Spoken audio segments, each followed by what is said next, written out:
I want to share my most recent experience with resisting change. Typically, I plan on a quarterly basis. I choose a word or feeling that is aligned with one of my values, and then I will create steps or goals to work towards that feeling. But for the last 6 months or so, I had nothing specific that I was working towards. 5 of those months, I was really content with just floating through life, playing with random art projects, eating copious amounts of fettuccine alfredo, which are technically things I do regularly anyways. And I'm perfectly fine going for stretches of time without having a goal. I've recovered from the cult of always being at peak performance. But the issue for me came when my internal dialogue started turning towards victimhood. I felt a little bit like the princess and the pea. There's something wrong, and I kept trying to put mattress on top of mattress on top of mattress, but I could still feel it. I did all my usual mental health checks. I'm feeding myself creatively, I'm drinking the right amount of water, I'm eating regularly, my room is not a mess. Not a depression mess, at least. So the usual signs of trouble were not present, but I was still, felt like everything had been moved 2 inches in the wrong direction. We're still on the same path, but just something was wrong. I wasn't feeling exactly stagnant, but I definitely didn't feel like I was moving in any direction. So I needed to figure out what was the culprit. Eventually, I did my spiritual sleuthing. I came to the realization that my written values were no longer aligned with what I prioritize, and promptly ignored it for several more weeks.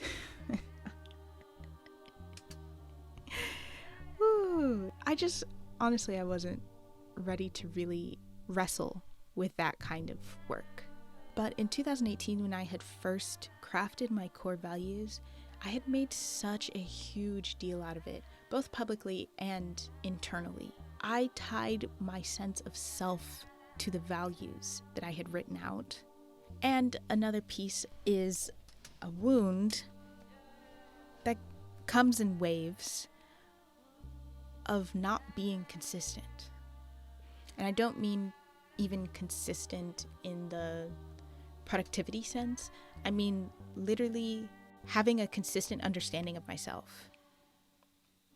And I felt like my values gave me at least an anchor.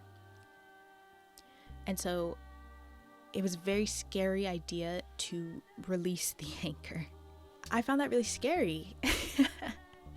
Even to think about reworking them, because I wanted to avoid the grief of remaking myself. But evidently, I've already been remade.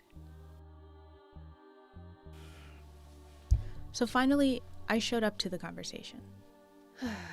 The first thing I did to reshape my values was I rewrote a number of things that actually matter to me.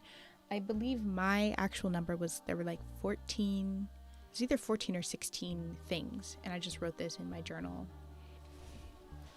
Some examples that I wrote include free and/or blank space, physically and temporally, as in relating to time, full body laughter, dancing, co-regulating with nature, being and being recognized as a catalyst.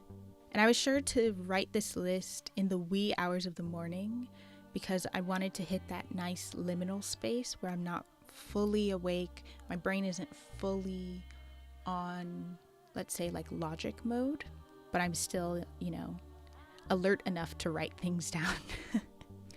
An important part of this exercise is not stopping to edit or judge what is on the page. Don't edit, don't judge. I wrote the list of what actually matters to me on the 10th of October, and then wrote down the first draft of my values on the 13th of November. So I really like giving things time to marinate, and I also find that Information tends to come to me when I have a relaxed approach. Of course, when I was out of my sort of state of channeling, I looked at the first draft and I was like, you know what? These are not even that different from what I wrote in 2018. It's not even that the values were like in the wrong direction. They just were lacking meat, which is also comforting. Which is also comforting to just feel a sense of like, okay, yes, there's a through line. I just wanted to share this because I keep thinking that I'm open to change and then finding these little pockets where I'm resisting it for some reason or another. I'm going to end with this quote by Octavia E. Butler. All that you touch, you change. All that you change changes you. The only lasting truth is change. God is change. See you next time.